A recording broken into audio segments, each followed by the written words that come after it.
Hey guys, welcome back to Wentworth Life, the channel that talks all things Wentworth. Now, as usual, if this is your first time here, then please don't forget to hit that like, share and subscribe button. Okay then, the season 3 finale. Oof.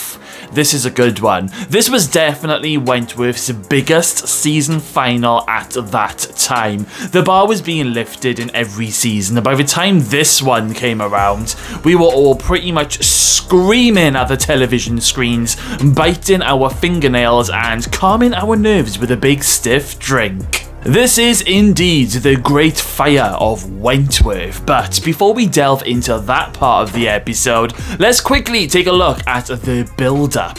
So Fletcher now knows about Joan and what she did to him. He also knows that she is pretty much a massive Fruit Loop, and Joan wants her hitman to take out Fletcher once and for all. So when the episode begins, Vera comes around to see Fletcher, and they both talk about Joan. They share their stories about her and how crazy she is, and they both want to take her down.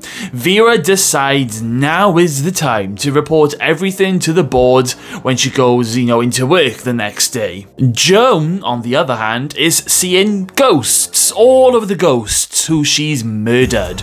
It starts off when she sees Simone Slater in the corridor, staring right back at her. If you guys remember, Joan hot-shotted Simone in season 2 and killed her. Now, Joan also sees Harry Smith's ghost at a different part of the episode. Now, did this confirm that it was indeed Joan who killed Harry and not her little sidekick? Very, very interesting. In fact, what's even more interesting about this is that at the very start of the episode, Joan is speaking to herself in the office really late in the night, but she's actually talking to her dead father. She's still seeing his ghost. Now, he's like standing there and Joan is just telling him that she will remove all obstacles in her path. She is always in the right. And do you know what, guys? The fact that Joan is seeing dead people who she's murdered in the past, does this mean that Joan killed her father? This was never really confirmed in the show. However, when you do fast forward to season 8 part 1, which I already reviewed a few years ago, we learned that Joan's father has killed her mother by drowning her in the bath when Joan was a little girl, and Joan witnessed the whole thing. We don't know what happened in between the moment of Joan's father killing the mum to Joan now having conversations with her dad's ghost. But I would love to find out. If they don't do a spin-off show about Joan anytime soon, then I would happily set for a book. If any of the owners and the writers of Wentworth are watching this video, please, please, please write a whole book dedicated on Joan Ferguson, just so that we can learn more about what happened between her and her father. So Joan is off in her own busy little world, and Vera is doing her thing with the board meeting.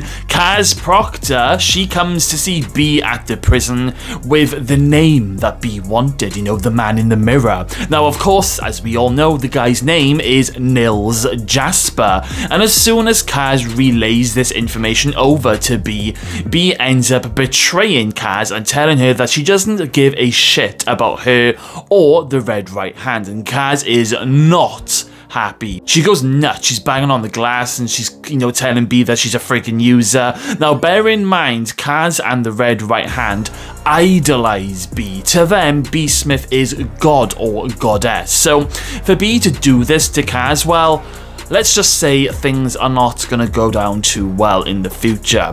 So B, she ends up relaying the information to Will, because Will has been arrested because the cops found out, the murder weapon that he threw into the lake. Oh gosh, it's all going on. Meanwhile, Joan has used one of her little voice recorders to record B and Kaz's visit, and she learns that Kaz now knows who Nils Jasper is, so Joan telephones him to get rid of Fletcher and to do it now. I was on the edge of my seat at the moment. The bit where Fletcher's gun has gone missing from his table or his worktop, and then he ends up being knocked out by Nils Jasper from behind. I was like, no!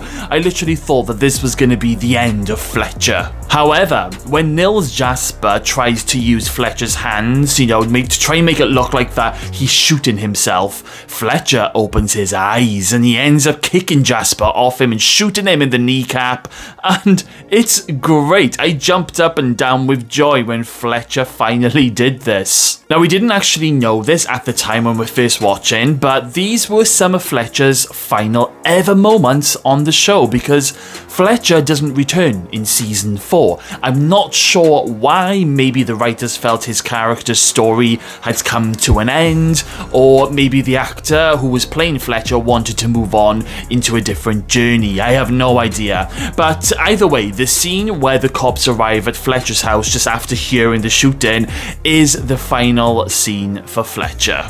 Boomer and Frankie, they finally make friends again, which is really lush to watch. Boomer is, you know, she's really gonna miss Frankie. She loves her. I mean, you know, Boomer has been very angry with Frankie for such a long time, well, most of season 3 to be fair, but she just couldn't stay mad any longer. And they have this amazing, touching moment in the cell, and Boomer just ends up giving Frankie these massive hugs. However, things are about to get very crazy for everyone at Wentworth, and the person who sets these wheels in motion is this bitch here, Jessica Warner. Yes, Jess puts her deadly sick plan into action after Doreen tells Jess that she now wants Liz to be the alternate carer, and this ends up really hurting Jess and results in Jess stealing baby Joshua from Doreen while Doreen is sleeping. And, you know, Jess, she ends up taking him to the secluded part of this prison. Now, when Doreen wakes up and sees her son is missing, a massive panic begins, even from Joan, because when Joan hears about what's happened, she's straight down there. She comes running down to see Doreen, but she ends up calling her Gianna. Joan even pushes Vera to the glass wall at one point, telling her to shut up. Doreen works out that it must be Jess who has the baby, and Joan goes looking. The whole prison ends up going into a lockdown. Death number 1 in this episode is Mr. Tabacula, I believe it is. Joan finds his dead body just under the stairs with his pants down and his key card missing. Of course, Jess has the card, and this is the moment where Jess is, she's talking to baby Joshua, telling him a story, telling him that she did indeed kill little Madison. Madison is the baby who she was accused of killing in the past. It was brought up briefly in season 2, but the charges were later dropped. I think she said something along the lines of, I helped little Madison find peace and she's in a better place now. Ugh, gives me the shivers. Jess then does the unthinkable. She tries to smother Josh to death in her arms, and this is a really horrible, intense moment to sit through because it feels like it goes on for ages until Joan Ferguson walks through the door and tells Jess to put the baby down. I think we were all screaming from the rooftops when Joan walked through that door. And here comes death number 2. Of course, this is the moment where Joan puts on her black leather gloves. You know she means business when she puts on those gloves. She then grabs Jess by the throat, picks her up off the ground completely, and strangles the life out of her.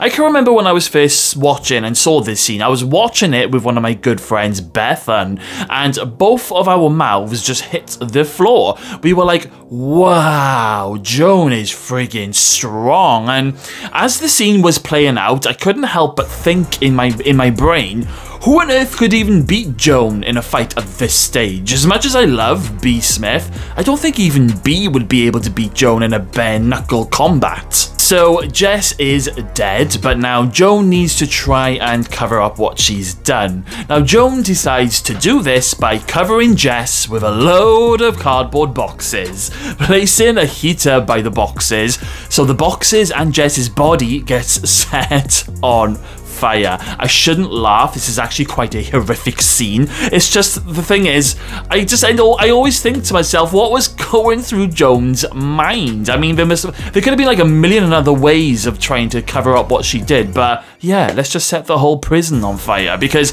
this is what ends up happening. When the fire is ablaze, some of the electrics end up blowing, and Joan cannot get out of the area that's on fire. She's trapped, and she's there with baby Joshua.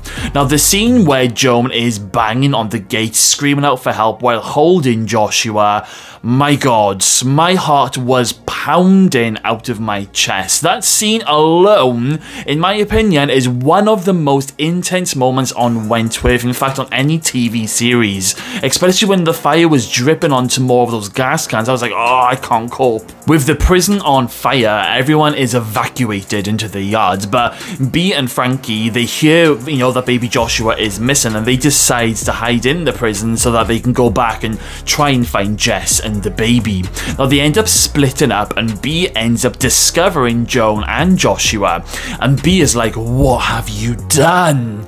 The gate's electrics is then manually overturned, and they then open for Joan, but as Joan gives the baby to Bea, a massive, huge explosion goes off, and Bea, the baby, and Joan, they all go flying through the air. I mean, this poor baby, poor Joshua, is really going through it in his short life on Earth at this stage. What the hell? Everything at this point is just chaos. The whole prison is on fire. There's explosions ripping through the prison. Frankie finds Bea and Joshua, and parts of the ceiling of, they start to collapse. Bea manages to get out through the door with baby Joshua, but then a huge, much bigger piece of the ceiling collapses, and Frankie ends up trapped right by the fire with Joan on the other side of the door, and Frankie tells Bea just to go get out. Now then, Bea ends up coming out of the prison holding Joshua, and this always sticks in my teeth with Doreen, because she comes running over and she's like, oh my God, thank you so much. It really does my head in, and I'll tell you why. Because in 6 episodes from now, Doreen will turn her back on Bea Smith and her crew and join the Red Right Hand's crew, despite the fact that Bea saved her baby. I don't know, it just always grinds on me. Anyway, Will arrives at the fiery inferno, and Bea runs back into the prison to save Frankie, and Will follows her.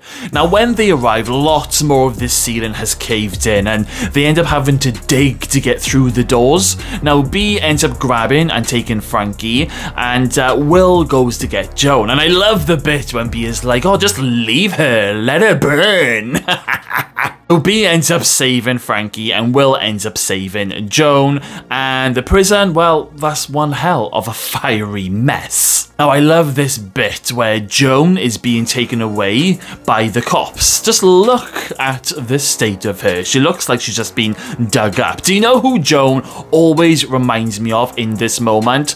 Billy from Hocus Pocus. So Joan is taken away in handcuffs. Everybody's watching. Everybody seems okay, apart from Mr. Tabacula, whatever his name is, and of course Jess Warner. We then fast forward, and I'm not sure if it's immediately the following day after the fire or if it's a few days on, but Frankie is finally released from Wentworth, and she says her goodbyes to everyone. It's a lovely little scene, and then we are led on to an amazing moment. I know we all love this moment. It's the moment where Bridget turns up in a hot, sexy car, and her and Frankie end up kissing, and I just know every single Wentworth fan loves this moment. It's what Frankie said that she wanted. She wanted to be picked up by a hot girl in a hot car. Oh, it's absolutely brilliant. The episode ends with a load of new prisoners being escorted through with what's left of Wentworth Prison, and who do we see? Kaz Proctor.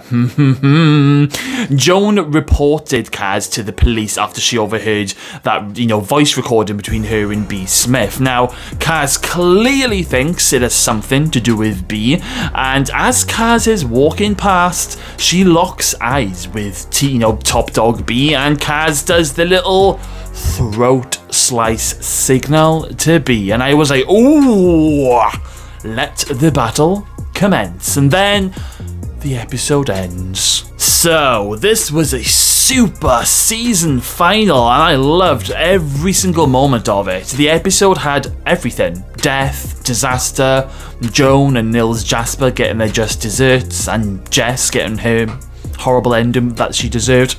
Absolutely incredible. How on earth do I pick a favourite moment? So much happened. I think I'm just gonna have to say that the whole moment from when Joan kills Jess and then the whole fire is probably my favourite part of the episode. My least favourite moment is a little bit easier, and that is of course Jess trying to smother Joshua. But now I want to hear some of your thoughts. What do you guys think of this massive season final? What were your first reactions when you were first watching, and what were your favourite moments from the episode? Let me know everything, guys, in the comments box below. Okay then, guys, well, thank you all for watching. Next week I will be starting the season 4 reviews, so make sure you've hit that subscribe button, stay safe out there, and I'll see you all again very, very soon.